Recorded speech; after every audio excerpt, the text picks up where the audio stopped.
Alright everybody, welcome to Chemical Engineering 263 today. As I said last Thursday, I'm out of town, so this is a pre-recorded lecture on numerical integration. I'd like to thank Nathan, our TA, and Pierre, my graduate student, for helping us out today. Okay, so let's get started. So I also, I guess, want to just briefly say, so I'll be using this technology, note-taking technology. It's not the easiest to record my handwriting, so I apologize if that's an issue, but I appreciate you bearing with me for that. Okay, so today we're going to talk about numerical integration. So let me go ahead and make a note of that. Okay, so today is numerical integration.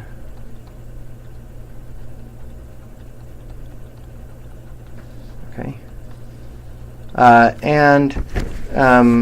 as usual, we would like to start with a prayer. If you haven't done that, please pause the video and go ahead and start with a prayer. I don't have any particular announcements other than to do your homework. So we'll start with the unit of the day.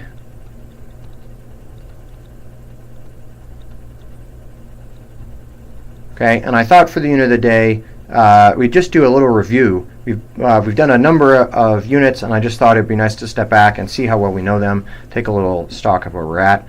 So we've done 1 meter equals meters to feet. Okay, so I'm gonna write down what we've done, and I want you to think: do I know the answers to these? Okay, so we've done kilogram to pounds mass.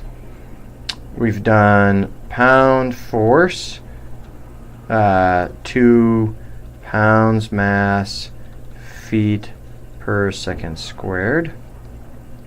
We've done Kelvin to degrees Celsius, degree C. We've done degrees of Rankine to degrees Fahrenheit. Okay, we've also done, let's fill those in and then we'll go on. Okay, so meters to feet, hopefully you thought 3.28 feet. Kilograms to pound mass, that's 2.2. And pounds force to pounds mass foot per second squared is 32.2. Kelvin to degree C is 273, not 271. 273.15.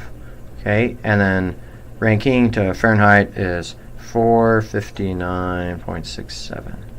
Okay, all right, so that's what we did before the first exam. So since then, we've done BTU to joules.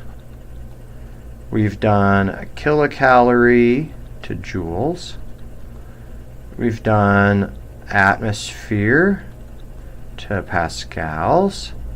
We've done atmosphere to psi. We've done atmosphere to torr, or millimeters mercury. We've done horsepower to feet pounds force per second. And we've done horsepower to watts. Okay, so going back through these, BTU, this is 1055. Kilocalorie is 4184 joules. And atmosphere is 101,325 pascals. Atmosphere is 14.7 psi and 760 torr. Horsepower is 550 feet pounds per force per second. And horsepower is also 745.7 watts. Okay, so that's our unit of the day. Let me scroll down a little bit here and we'll move on. Okay, so today we're going to talk about numerical integration.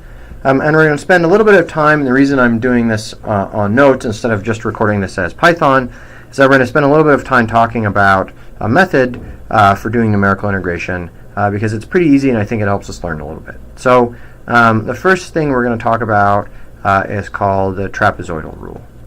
Trapezoidal rule. Okay? All right.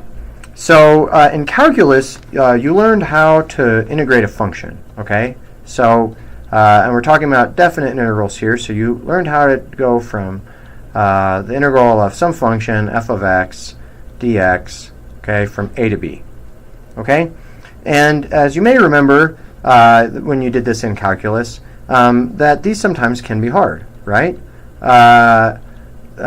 Some of these you could do, right? Ones you could do things like x squared, x cubed, other polynomials, right?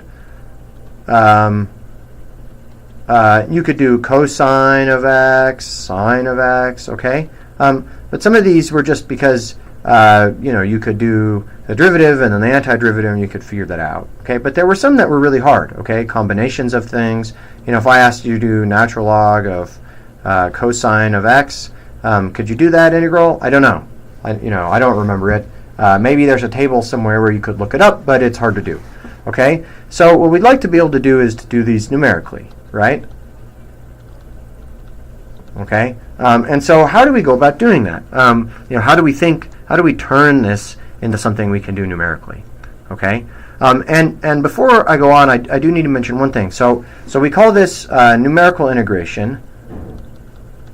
Okay, but there's another word that gets often used in this context, and I just want you to be familiar with this word. Okay, and that word is quadrature. Quadrature. Okay, and quadrature just means integration. Okay, they mean the same thing. So sometimes people also say numerical quadrature. Okay, and quadrature is just an old word that means integration. That's really all there is to it. Okay, nothing too crazy or too fancy. Just want to make I have that in my notes here, so I just want to make sure I say it before we go on. Okay, all right. So how do we go about doing these numerical integrals? Well, there's an idea. So maybe to see some of this, let me draw a picture. So if we think about making a plot here of just some function. So I'm going to have some function that I draw. And this is just arbitrary. So I'm going to put y of x over here and x over here. Okay? And I could put, I'm going to integrate between these 2 points. So this will be a right here, and this will be b right here. Okay? And of course I want to find the area under this curve. That's the integral, right? Okay. So now we talked about last time, if I have 2 points, okay, and I don't know the function in between, okay, I can interpolate. Okay? So for instance, I could have linear interpolation to go in between those 2 points. Okay? Now, if I do a polynomial interpolation, like linear or quadratic, that gives me one of these easy, these ones were easy to do, right? This was easy. Over here,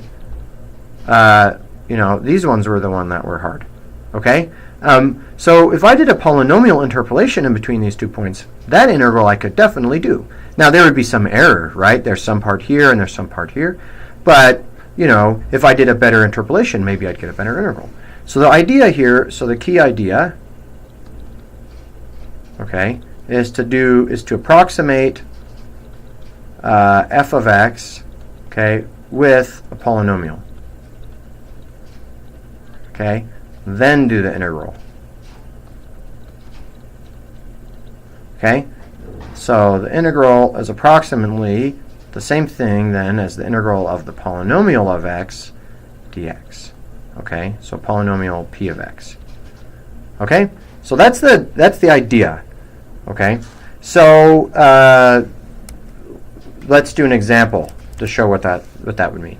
Okay, so here we're going to do an example. Okay, and the example will be a linear polynomial.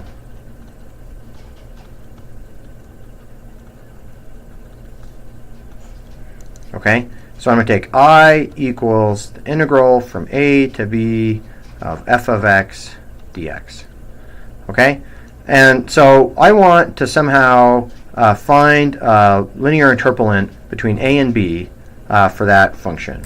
Okay, for some function. I want to do this, right? I want to have some interpolation here. Okay, so what am I going to do to do that? I need a line. Okay, I need a line between a f of a, okay, and b f of b. Okay, that kind of got mixed up there, but I can try and fix that line. Okay, so a, and this is, of course, this is f of a, okay, and that's f of b. Okay, so that's what I want. So that's easy enough to write down, right? We know enough algebra to write down a line. Okay, we could just use the slope formula, right? If I do p of x minus f of a, that's a slope divided by x minus a, rather. So that's delta y over delta x. That has to equal the same thing as b minus a over, well, I got to erase here, right?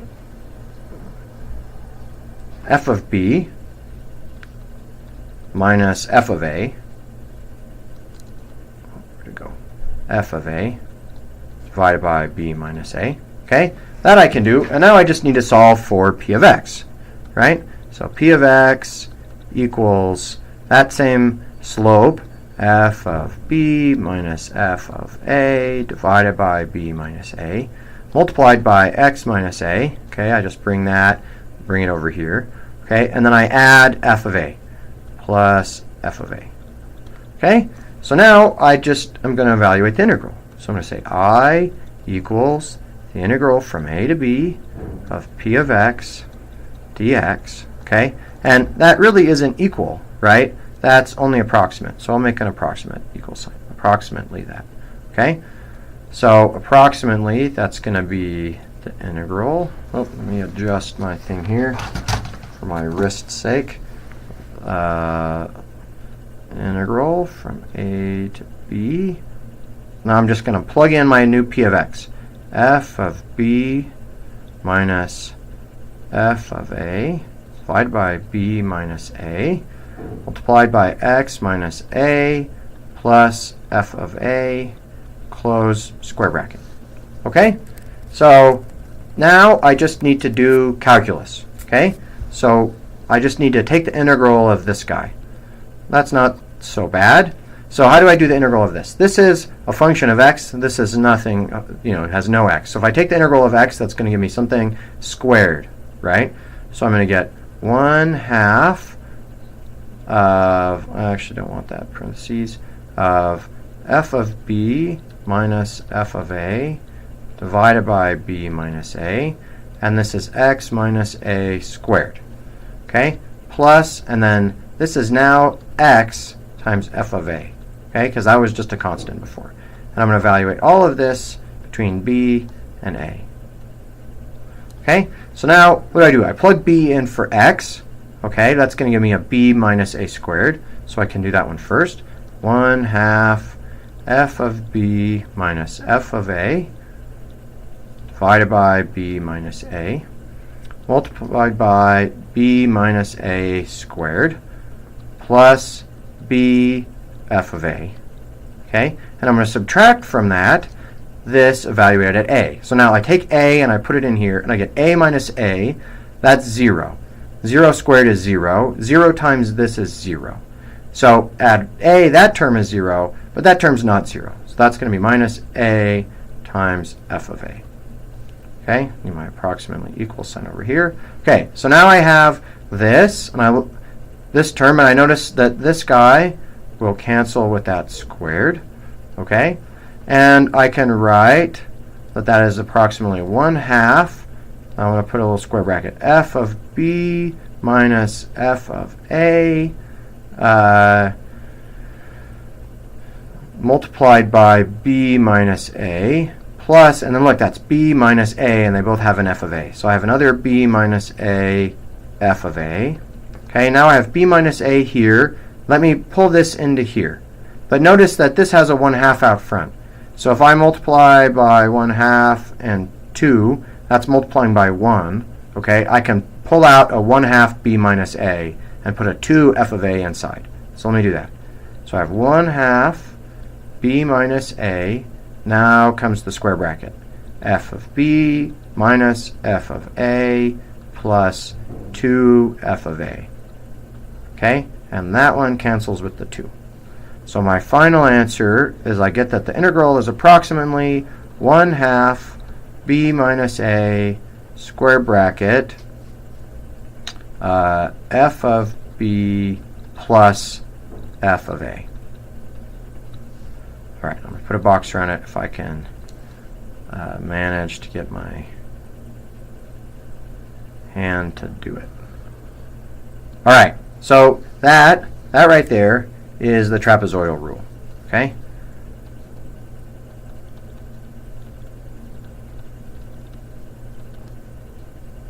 Okay, which is, what did we say? What did we say that we did? Okay, I said we had this plot, we had some function, okay, that went from a to b, and I drew a line, okay? If you look at that right there, if they were straight, okay, that's trapezoid.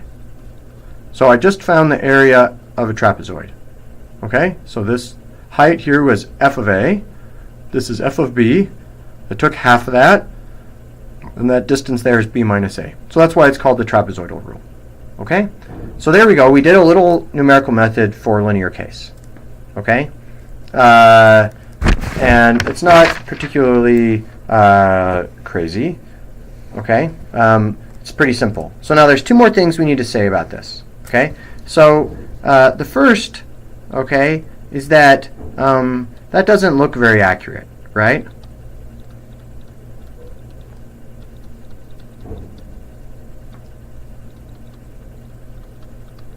Okay, why? Well, we used the whole, you know, function, okay, was just, we approximated the whole function as just one line, okay? That's not very good. What if we broke it up? What if we broke it up into pieces? We could do a lot better then, right?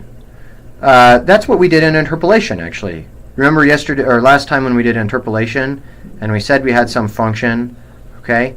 And you know, here's my little curve again, okay? And I'm going to go from A, okay, to B, and I said, okay, you know, I have this function and I want to try to approximate this with some polynomial. I said, what would be a lot better, actually, for the reason we had of the Runge's phenomena, right? It was hard to even just get a high order polynomial to fit it. So we said it's a lot better if we break it up into pieces, right? So if I break it up into different slices, okay, between A and B, now I could do piecewise interpolation between each point, right? So I could do piecewise interpolant, piecewise, piecewise, piecewise, okay? That looks already a lot better, right?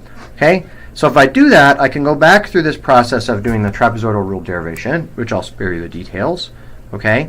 And if I call this point down here x0, this one x1, x2, x3, and if I call that one x4, okay? And if I call this f0, f1, etc., okay, up to here, which would be f4, then I can write down the following, that the integral is approximately 1/2 delta x, okay, and delta x is, you know, any xi minus xi minus 1, you know, which is like x4 minus x3, okay, and I assume that that's the same as all of the others, okay, so I assume that that's a constant, okay, so I say that's a constant.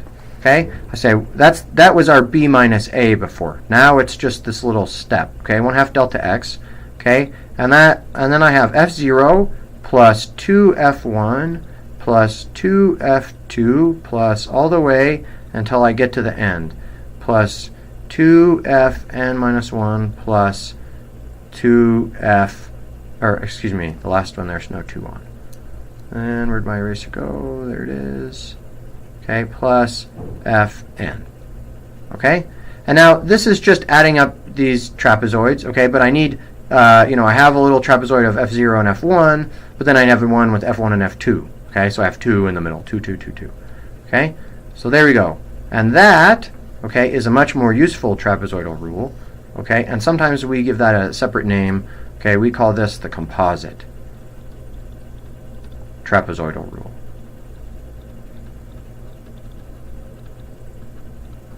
Okay, so that's the composite. So that's the first thing we need to say about the trapezoidal rule, is that we need to break it up. Okay, so the second thing to say is that why only lines? Okay, and the answer is we don't have to. Okay, so if we used quadratics instead of lines, okay, we would get a new rule which is called Simpson's rule, or to be more precise, Simpson's 1/3 rule. Okay, if in addition to just doing quadratics, we went and said let's do cubics. Okay, then we would get another Simpson's rule, because I guess Simpson gets two rules. Okay, and that was called Simpson's 3/8 rule. Okay, and that has to do with coefficients that come out in this type of equation. Okay, you get out the same kind of thing. Okay, and so what we'll see is that Simpson's rule, okay, is one of the methods that Python uses. Okay, it's not the best one, but it's one of them, and it's a useful one, as we'll talk about in a second. Okay, so we've been doing this for a few minutes now. You should have about somewhere between 8 and 10 minutes, if I've timed this lecture right, to go ahead and start doing some of the practice examples. So let me pull up real quick here the practice example in Python I want you to do first. Okay, so here's the practice on the trapezoidal rule. I want you to do an integral, this integral of sine of pi x times cosine of pi x squared, integrate from 0 to 1. And I want you to do that with both 10 points and with 20 points. Okay, and I tell you the exact result. It's 2 over 3 pi. And that way you can check how accurate it is as you change between 10 and 20 points.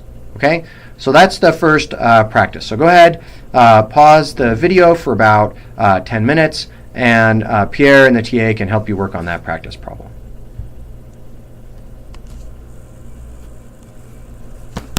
Okay, so you should have paused and worked on the practice problem, and now we're ready for part 2 of the lecture. And in part 2, let me just give myself a little more space here to write. Okay, in part 2, we're going to talk about numerical quadrature. Okay, in Python. Okay, and we're going to talk about the tools that Python has to do this. Okay, so the tools that Python has to do this are in the module, in a Scipy module, scipy.integrate.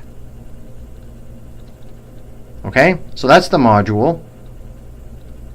And there are 2 functions that we care about. The first is scipy.integrate.quad. Okay, and the second one is scipy.integrate.simps. Okay, for Simpson's rule. Okay, so quad is better. Okay, more accurate. Okay, in almost every way is it better, faster, more accurate. Okay, but there's a big but. You need to know the function. Okay, so in a case like we did above, okay, or in the practice problem where I told you the function, quad is going to work better. Okay, you know the function. Okay, so the simps function, okay, is not as good. Okay, but it still works if you only have data points.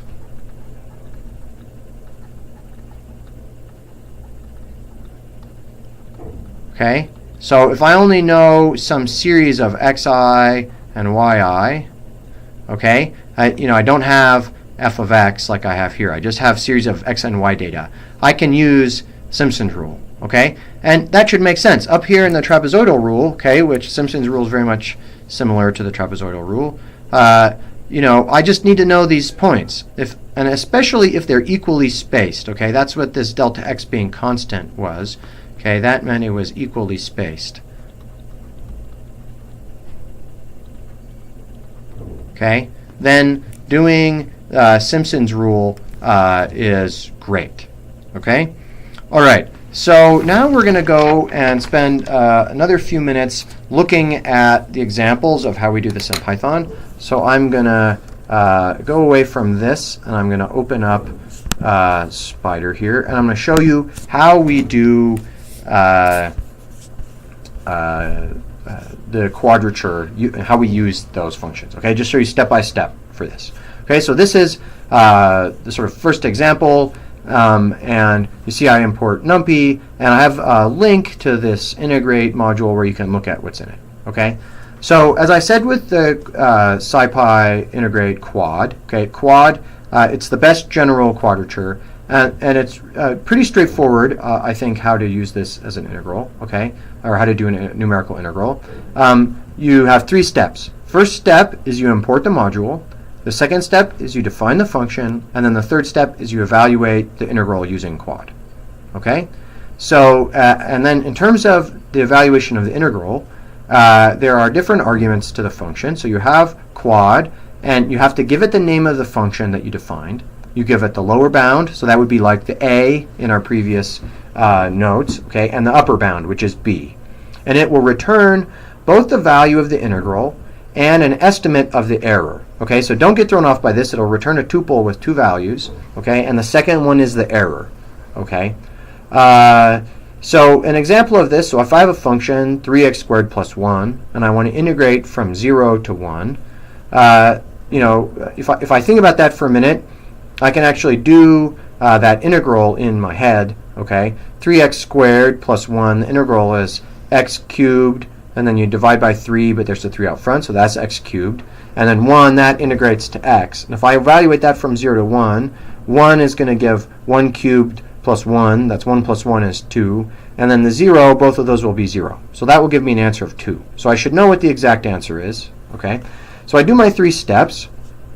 From scipy.integrate import quad, I import the function from the module, the integrate module. Okay. And then I come over here and I define my function. So I define my function as 3x squared plus 1. And I go from the low value, my lower bound of 0, to 1, my upper bound. And then I type in quad, comma, error, okay, equals quad, okay. So I have the integral, that's the numerical value I'm going to get out. There's the function I'm calling is f, and then my lower bound and my upper bound, okay. And then I just print. Okay, so I can run this and show you what will happen when I do that. So look over here on the right screen to see what happens when I run it. Okay, it executes that, and I see that quad gave me a value of 2, and my error was extremely small. It was 10 to the minus 14. Okay, so that works great. And maybe I'll just show you too, if you don't want to get out the error, there's different things you can do. Okay, so if you don't want to keep track of the error, you can put an underscore here. Okay. X low, X high, okay, and that will work, okay. That will also give you the same thing. You don't care what the error is at that point, okay. Or the other thing you can do is instead of doing that, you can do quad equals quad of f, X low, X high, okay, and you can just take the 0 element of that. So Python's really nice. It lets you abuse this array notation, okay, and you can do that as well. Okay, and that will let you just pull out that. So then you can do this and you have to mess with the error if you don't care about that. Okay, just a little pro tip. Okay, so the second one, how do we use Simpson's rule, the simps function? Okay, and the simps function is also 3 steps. It's pretty straightforward. The difference is that in the simps function, instead of having a function, you use your data. Okay. So here what you do is, again, you import the module, import simps from scipy.integrate, okay, and then you read in your data. So you're going to have to either be given data or have data from something else. Like say you're in UOLab and you took data, okay, you don't have a function, now you're going to use simps, okay. And then you're going to evaluate the function for the third step. So, and to evaluate the function, you simply have to call simps, and you give it the y data, comma, x data. Notice that the y data and x data are flipped. You don't do x comma y, you do y comma x. Okay, that's the thing to note about simps, and it returns an integral. It does not return an estimate of the error. It's not as fancy as the quad. It doesn't give you an error estimate. Okay, you'd have to know the answer or have more finely resolved data to enable you to have that estimate. Okay, so here we have a set of 10 data points, and this integral, these data points come from the same practice problem that I gave you here. Okay, so they're samples from this function. Okay, so now we're going to do Simpson's rule, and you can then compare what you get here to what you got from the trapezoidal rule when you had just 10 points. Okay, so here I read in the, or I type out the data. Okay, I first import the module, then I type in the x and y data, which I've already done for you. Okay, and then I'd simply evaluate the integral. I simps equals simps of y comma x. Okay, and run it, and as you can see, I get a value of 0.211. Okay, and that is pretty close to 2 over 3 pi, but not exactly. Okay, and it's not nearly as good as quad. Okay, so it's not as good, but if that's all you have, it's a lot better than having to write it yourself or not being able to do it at all. Okay, so with the remainder of the time, hopefully you have about 10 minutes left.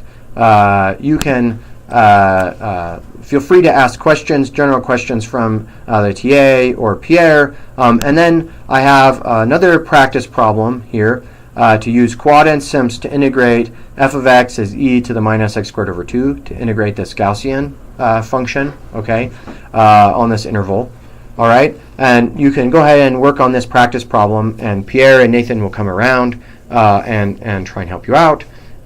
If you still have remainder of time and you finish with the practice problems, just like in the past couple weeks, the practice problems are the first problems on your exam, or on your homework rather, and you'll be able to start on the rest of your homework. So with that, I'll go ahead and the TAs can go ahead and stop the video, and I guess I'll also say before they stop the video that you're welcome, if you have questions, to email me this week. I should be available by email, but I'm just out of town. All right, have a great day.